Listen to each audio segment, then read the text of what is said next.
Our top focus this morning, 3 buses exploded in Israel's central city of Bat Yam in Tel Aviv in what the police called a suspected terror attack. There were no injuries reported in the incidents. The buses were empty when they exploded in the parking lots. Police said that they neutralized 2 other exploded devices on buses nearby as bomb disposal units scanned for additional suspicious objects.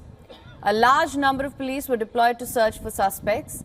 Bus drivers countrywide had been asked to stop and inspect their vehicles for additional explosive devices.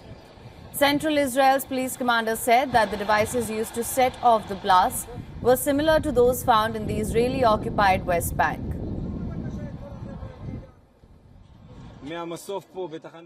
We received several reports on incidents from the terminal here at the Bat Yam station about an explosion. When we arrived at the scene, we detected explosions in 2 buses. At the same time, we received reports of several additional incidents, with scenes both in the city of Holon and the city of Bat Yam.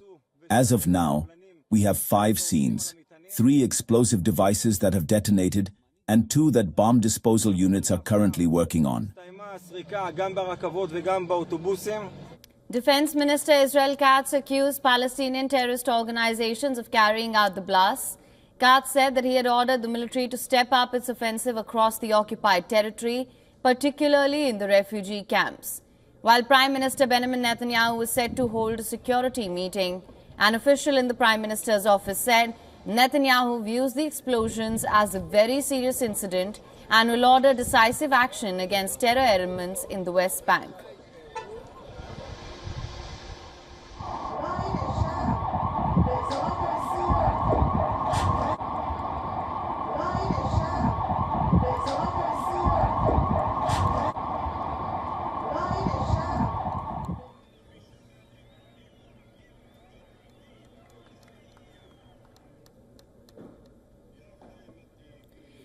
Meanwhile, the Israeli military has said that 1 of 4 bodies returned by Hamas is not for hostage Shiri Bibas.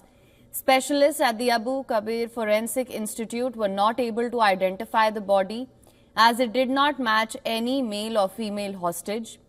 Israel has asked Hamas to return the body of Shiri Bibas, accusing it of having handed over the body of an unknown person. The IDF informed the Bibas family that the bodies of Ariel and Kafir have been identified after their remains were given to Israel by Hamas on Thursday.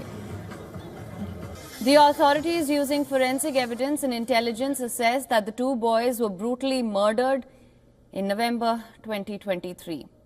Ariel was 4 years old. Kafir was 10 months old when they were killed. Hamas said an Israeli airstrike killed Bibas' family earlier in the war, but Israel never confirmed this claim. Thousands of mourning Israelis observed a moment of silence in honor of the 4 dead hostages returned by Hamas. A crowd gathered in Tel Aviv's Hostage Square for a rally in solidarity with the families of the dead hostages.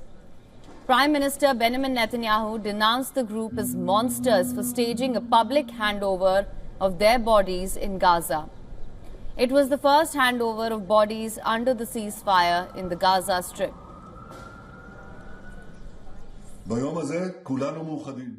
We bow our heads at the heavy loss of our 4 hostages. We all hurt in pain that is laced with rage. We all rage over the monsters of Hamas. The 4 coffins of our loved ones oblige us more than ever to promise, to vow, that what happened on October 7th will never happen again, ever.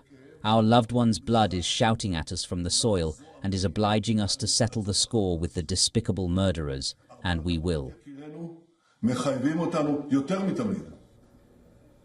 The UN said that the manner in which Hamas staged the handover of the bodies was abhorrent and cruel, while the Red Cross pleaded for transfers to take place privately. In another development, Israel said it struck crossings on the Lebanon-Syria border used by Hezbollah to smuggle weapons. According to a Syrian war monitor, an unspecified number of people were wounded in the attack. The raids came after a convoy of smugglers' vehicles was observed headed from Syria towards Lebanon.